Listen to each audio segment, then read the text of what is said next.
Welcome to episode 7 of Bernie's Bums. Olivia, how's it going? Pretty good. How about you? I'm doing all right. Charged up after that win. I hear you were in attendance for this on offensive onslaught that the Brewers put on. I was in attendance. It was quite the game. It was very back and forth, if you will. It seemed like no lead was safe, but in the end we pulled through. Right. It kind of seemed like the Brewers were in a never-ending two-run two-run deficit going up until the sixth inning, where um, offense just started popping off, started scoring runs left and right, home runs. I think it was 3 home runs today with Hira Grandal, and who hit the other one for him? Do you remember? Um, mm, Whatever, someone else hit one, and they did it, and I'm proud of them. oh, Moose hit one. I don't know if you said it. Who's hit one? There you go. This All game right. very much reminded me of Christian Yelich's first cycle game against the Reds, where it just seemed so back and forth, and it felt like no lead was safe, and that it just it gave me flashbacks when Lorenzen came in the game. I did not like that. Yeah. Lorenzen's Lorenzen and Woodruff are those are the two of the that you would throw under the category of pitchers who rake. So that's not necessarily a guy that you want in later on in the games because he can absolutely crush it and he can throw it. So he's all around a decent guy to have around. Let's get into it. Guys are getting left on base. Talked about it last week. They're still getting left on base, and I don't know. I feel like you're scoring. You're not scoring as many runs as you were before, other than today. What are they gonna do about that? I don't know. I think honestly, we'll talk about this later, I'm sure, but I think at some point we had a long stretch of just game after game, road trip after road trip, and just not being able to take a break. I think that plays a part in it, and I think also too there just comes a time, and I think baseball is kind of like that, where baseball is baseball and sometimes it clicks and sometimes it doesn't, and I think that's kind of the way baseball works. But also it's concerning when you have a lineup that you count on for the offense and it doesn't produce when the bases are loaded or there's guys in scoring position. Right. And I guess the way that we're looking at it is almost struggling. Well, over your last 12, you go 6-6. Obviously, you want to take two against the Reds, which is something that is frustrating. There's a few games sprinkled in there. Um, Mainly the first game against the Phillies last week that you wanted to take as well. But with all things considered, 6-6 over the last 12, playing playing in 12 of your last 13 days, that's not bad, like at No. all. I mean, like you have Pena going on the IL, you have Shaw going down, you have Hira coming up. There's just a lot of different variables that happen that could have put you in a tailspin, but it didn't. And what's nice to see is that the Brewers are still able to stick it enough and pitch well enough to be able to keep themselves afloat going forward. I think you put a quote down from Adam McCalvey, um, talking about how the front end of the schedule was just absolutely loaded. You got the Dodgers, you got the Cardinals, you have a 10-game road trip right after a 10-game straight homestand. And don't get me wrong, being at home is great, but you're playing 10 straight days. You played, you've played so many games. What is that? 20 games in 21 days that they played. That's a ridiculous I amount think of it was games. And now, what was that? I think it they had 23 and 24 in that stretch before the off day yesterday. Right. That's insane. Like that's a lot of baseball to be played, and that's a lot of wear and tear and moving around for guys to be doing. So it's nice for them to be able to have that off day before the Red Series and to be able to have one going into tomorrow as well, before they go take on Philly at home. Um, let's talk Jimmy Nelson real quick. So it sounds like he's close to coming back. Yeah, from what I've heard, he has one more rehab start, I believe tomorrow, before they're going to start evaluating him to figure out kind of where he is and if he's ready to come or if he needs a couple more starts. And they had David Stearns in the booth the other day, and they were talking about Jimmy, and Stearns said that they want to throw him in the rotation right away just to keep his routines going and also to have that rest time in between. So it'll definitely be interesting to see how the rotation moves around to fit in Jimmy Nelson. Right. I mean, he would be a definite newcomer for the team this year, and that's definitely a welcome arm to be coming up with the team. Um, Being as it is with the team, like you have Brandon Woodruff there who can stick the ball for you, and you're able to keep an extra pitcher on your team. Where now at this point, you can send, instead of having to deliberate on who you're sending down, you can send one of your bullpen dudes down, and then you can decide: are we going to go a 6-man rotation?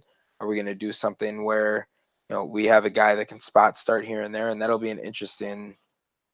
What are they going to do with that once they get him in there? Who's coming out of the rotation? What's their plan? I mean, Chacin, you got to keep him in there, but he's probably the one that you would go, this guy can bump out, unless you still consider Peralta a starter, depending on what you're looking at. He's spending time in the bullpen, so I don't personally, but I would think that you may be going a 6-man rotation and skipping someone starting here and there. I don't know. In my opinion, I mean, let's be honest. All of our starters within the last couple of weeks have done really, really solid jobs. Like they've been Right, incredible. So it's hard to really pick and choose somebody to take out of that. right, But I was talking the other day, and I think the viable reason is only almost to take Chase Anderson out and put him back in the bullpen. And that's to say again, it's not that he's done bad. It's just that I think he's one who was in the bullpen in the beginning of the season and kind of knows how it works. And to be honest, baseball is baseball. Guys are going to get hurt. Guys are going to scuffle, and we're going to need them to start. So I think, in my opinion, that's how I can see things going out. If it goes another way, I mean, they're the ones getting paid to do it. So right. So that'll be definitely another storyline. I mean, we obviously can't comment on it too much with not knowing what's going on, but um, it's a good problem to have when you have an influx of talent coming in, and you have a guy that has the potential to be a legit ace. And that's something that the Brewers haven't had since young Giovanni.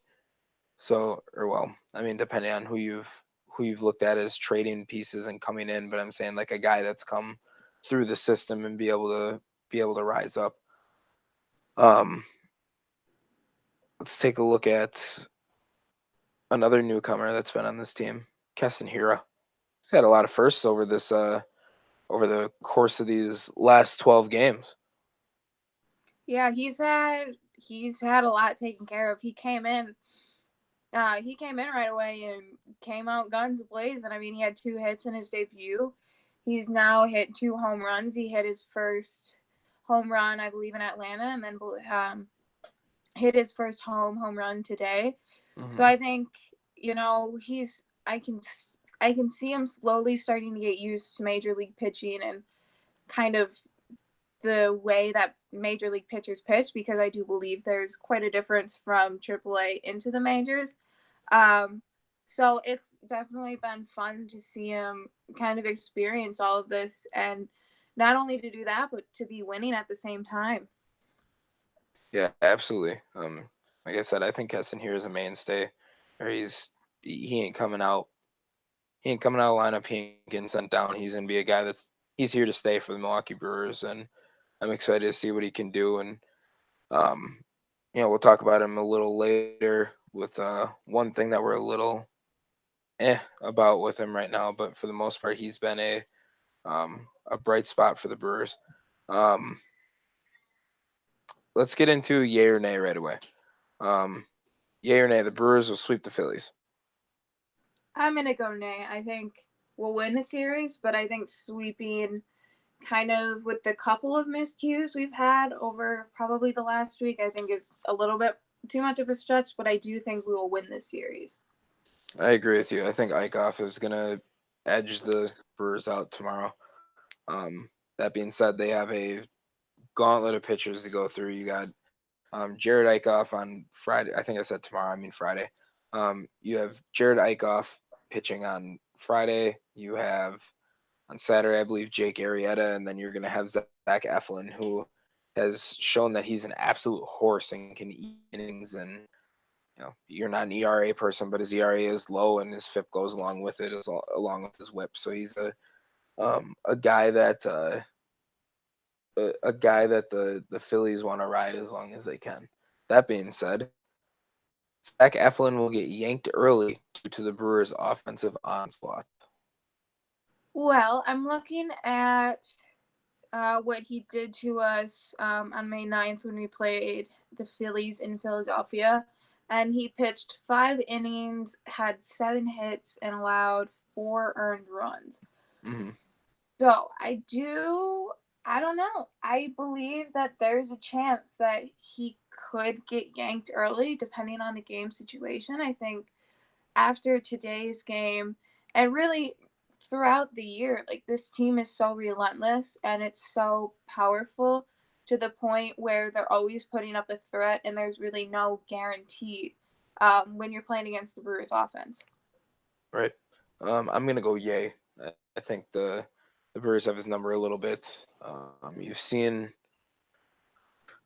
the Brewers be able to, and this is just I guess over the years of me watching Brewer baseball, they seem to make aces not necessarily look like the all-star caliber that they necessarily are, which is a fun thing about them when you see a good pitching matchup coming up. So I just got a feeling they're going to get after Eflin early and often. Yelich comes back for the Phillies series, yay or nay? I'm going to go yay just from kind of what everybody's been saying about it, where it's kind of just a little blip in the road. I think it's nice for him to have 4 off days. With the off day on Tuesday, didn't play Wednesday or today, and then with the off day tomorrow. So I think that'll help him. And from what I heard, he came in today very optimistic. So I do believe he'll be back for the Philly series and back raking. Yeah, I'm gonna say yay as well. I would be absolutely shocked if he doesn't play Friday. I mean, it's Yes. 4 off days in a row, like you're saying. Um, Yay or nay? Grandal hits 2 home runs in this upcoming series. Oh boy, I'll say yay He's for the been fact that hot over his last 7. He's got I 2. I mean, yeah, I'll go yay. What the heck? His offense is starting to come back. Um, sure, we'll go yay. We'll see what he can do. I'm gonna say nay. I hope it happens, but I'm gonna say nay. I don't think he's gonna get enough to. I don't think he's gonna be able to put 2 out. That's just. I don't really think that there's. I suppose there's no other way to reason around it. It's just what I think. But yeah, I don't think he's gonna get that one. Bryce Harper goes hitless in the Philly series. I'm gonna go nay. I don't think he'll go hitless, but I do think we'll keep him fairly contained. We did a really, really good job of that when we played them earlier, and I Right. think I think if we continue with that, I think we have a decent chance of not going hitless. I think he's always gonna hit, but definitely keeping him quiet and not a big part to influence the game. I think the. I think the. Um, decent player named Bryce Harper will be going hitless in Miller Park this upcoming series. I personally think Bryce Harper is the most overrated player in baseball. I think Bryce Harper is a good player to have around. Defensively, he's shown that um, at least especially against the Brewers, but defensively, he's shown that he's got a little go to him. But Oh, I I don't completely. understand. I don't understand how at the plate this guy is viewed as an elite hitter through baseball circles. I really don't. He's played 1.5 years of elite baseball. Like, and I'll give him legitimately a year of generational talent baseball. Oh, However, I completely agree with you that he's overrated. He should not be right. getting paid as Oh much no, as I'm he is. not saying. Yeah, no, I'm not getting you twisted at all. Like I'm just saying, like this guy is he's a guy. Like he's a guy that you probably don't want to serve something up to him, but when it comes down to it, he has a lot of swing and miss. He's not a guy that you right now at this point have to worry about getting base hits against you because it's really all or nothing for the most part. That's Keep true. K'ing him. I don't know. I think he's going to be striking out a lot this series too. So I'm looking forward to seeing how that all plays out. Next one, I think our last one. Keston Hira strikes out less than 3 times this series. Well, if I had to nitpick a little bit about Keston Hira, since he's been up, the strikeout numbers have been high for him, especially for him, one who doesn't strike out. Um, I will go nay. I think he won't strike out as much, but three's kind of small for me. I do think, however, though, he is reaching that point where he is starting to get used to things and how things work. And if you look at his stats and him going up to every level in the minors, he's always struggled for the first 10 to 15 games. So I think we're starting to reach a point where he's starting to get used to things, but three just seems a little unreasonable. Yeah, I think I'm going to go Nay as well. I do think he's going to get wild coming up soon. Like I think he's going to go nuts, just like you said with he and he's not hitting poorly. Like he's since he's been or this is in his last 7 he's at 269, but since he's come up, he's been a 273 hitter for him, and that's really respectable for a guy who just broke onto the scene. Pair that along with his 2 home runs, like the guy is doing his job for the most part. You'd like to see him not strike out with runners on base, but you'd also like to see a lot of other guys not do that too. So I think he's gonna be a guy that figures it out pretty quickly, but I don't know that the swing and miss goes away right away. All right, week in review. Your highlight player. What do you got? Speaking of Keston Hira, it's Keston Hira. Um, Sweet. just what you said. I mean, he's adapted pretty dang quickly. Like to be just kind of thrown in the majors 2 years after you've been drafted is pretty crazy in my opinion. So shout out to him. He's doing it. Yeah, no, he's I'm extremely excited to see what he is going to contribute to the Milwaukee Brewers. Um, my highlight player is Brandon Woodruff, two-way player Brandon Woodruff. He's a guy that you pull off the bench to pinch hit for you yesterday, gets you a base hit. Obviously, doesn't do much for the bottom line for the score, but the man goes 8 innings in an outing over the course of the weekend and gets the Brewers a W. He is a guy that is going. He was the one out of the three. I remember they're um, trying to figure out who their rotation is going to be, and the three main questions are Burns, Woodruff, Peralta. Who's going to be in there? Obviously, they started with all three. Um, I was head over heels in love with the idea of Brandon Woodruff being the one that's a lock out of those three, and so far he has been, which is don't want to pat myself on the back, so I'm not going to, but I feel good that I feel good that I picked that one. So I'm really hoping that the Brandon Woodruff we've seen over the past few starts is the one that we're going to be seeing going forward because he's dangerous on both sides of the dish. You know what, Andrew? Go ahead. Give yourself that pat on the back because as much as I love Brandon Woodruff, I had Corbin Burns going all the way. So you know what? Give yourself that pat on the back. No, we're not out of the woods yet. We got to make sure he has a if he has a full good season. Maybe I'll give myself a little scratch on the back. All right, Um, all right. all right, disappointment for this week. Um, not offensively. Offensively, he's been great, but Yasmani Grandal on the defensive side, we touched on this in our last episode, but today's ball that wasn't even in the dirt and he just didn't catch. Um, Mm-hmm. it really didn't go well for me. I mean, it's just so frustrating to see it day in and day out. But I mean, it's it was hard to choose a disappointment, so I mean, I guess that's a good thing. But Yaz is killing me. Yeah, no, it's a. I'm not gonna get hot like I did last week because I don't have the energy for that today. But yeah, he's frustrating behind the plate. Like it's seriously a Dumb and Dumber situation to do something like that, and then you totally redeem yourself by hitting yourself a tank the next inning. You know, like it just is.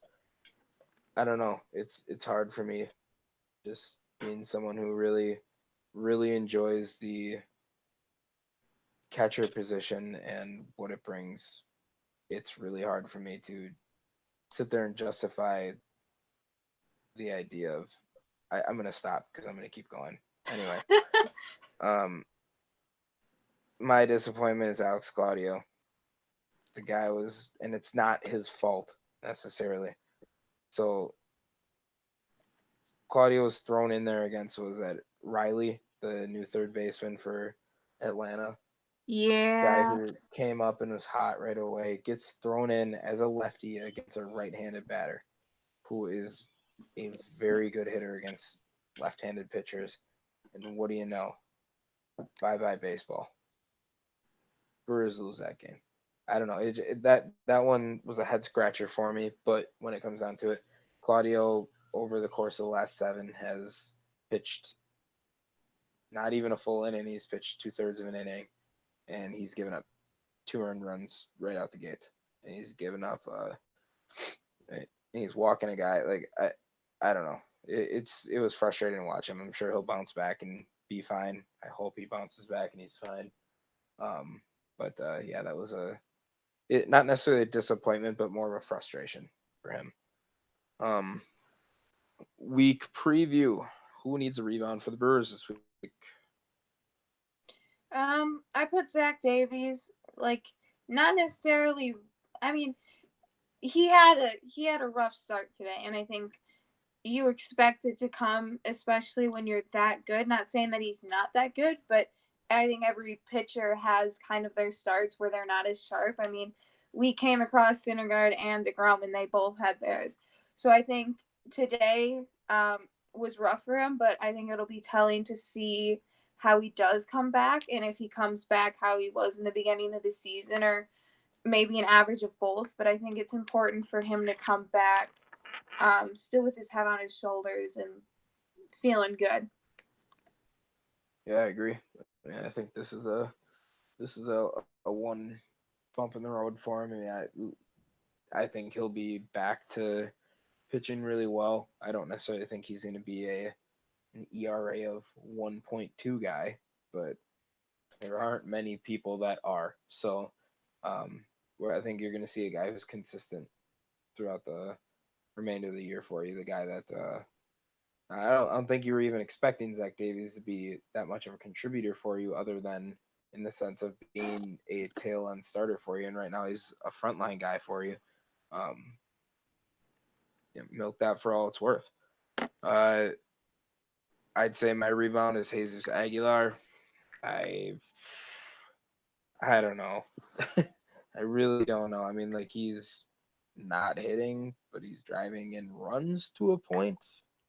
Um, last seven, he's hitting 100, but he has three RBI and 10 at bats.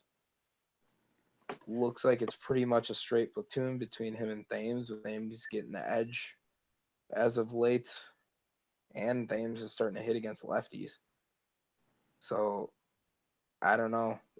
Aguilar's got to rebound, and this is more for the sake of him keeping a job, because I don't know. It's hard to justify a guy who's struggling that hard, and like it's similar. It's similar to Jose Ramirez. If you look at Jose Ramirez, the wood I know they're both from Cleveland too. Jose Ramirez, his I think his OPS has dropped about 300 points this year, but he's a guy that you almost are like, all right, when's the other shoe gonna drop? Because wasn't a highly touted prospect. He was a guy who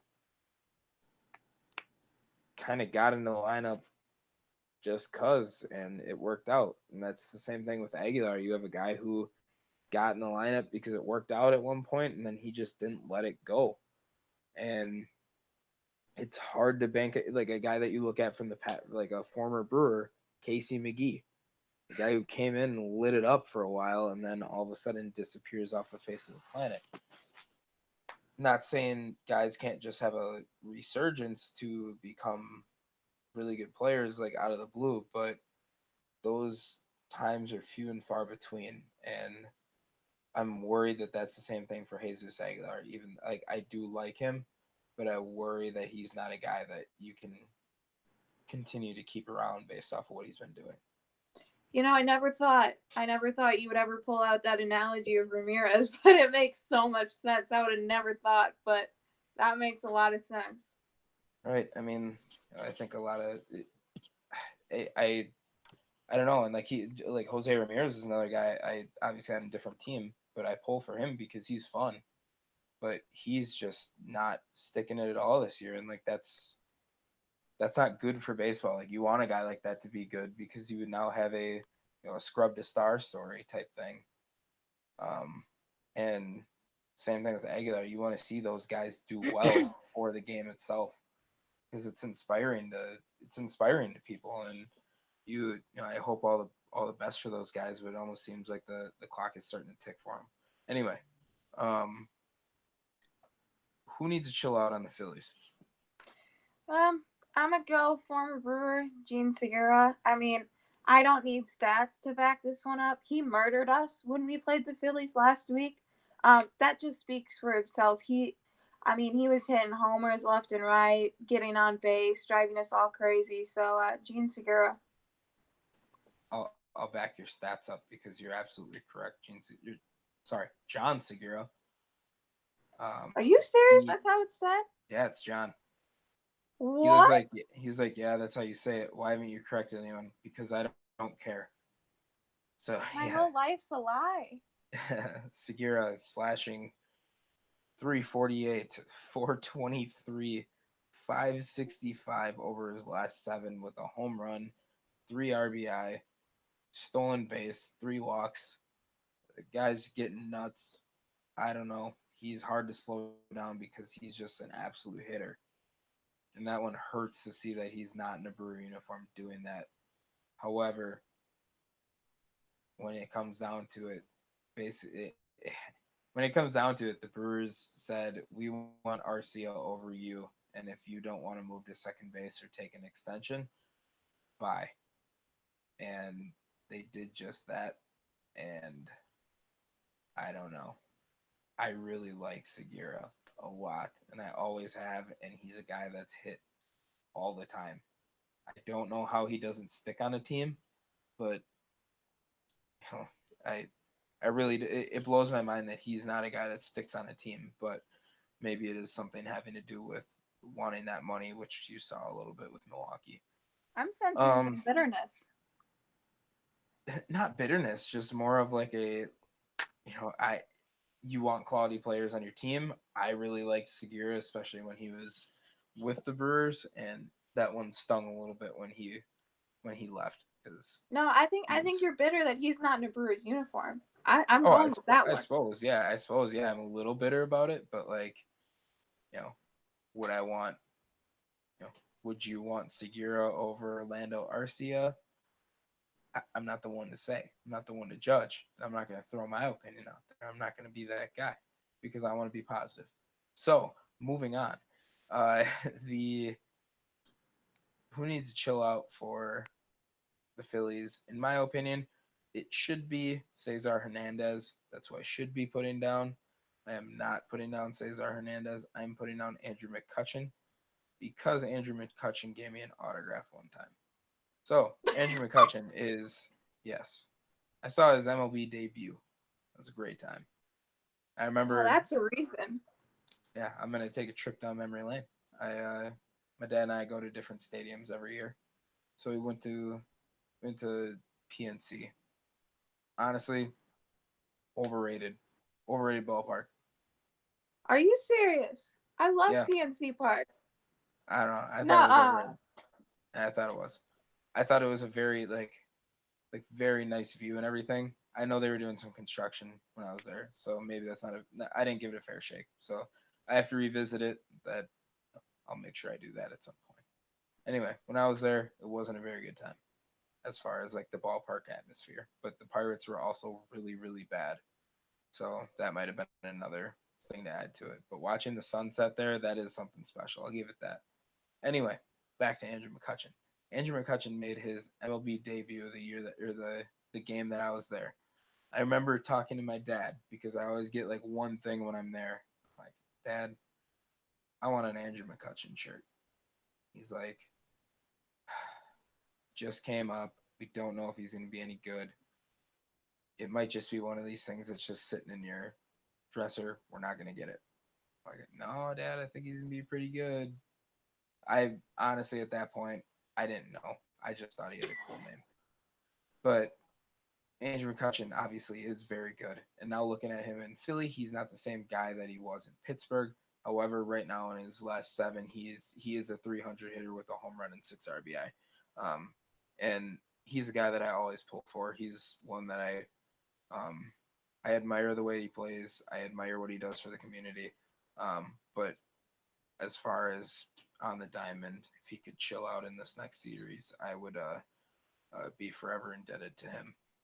That's Um, funny because we have completely different stories. Because, fun fact about me, Andrew McCutcheon was the first player I ever hated. really, Yeah.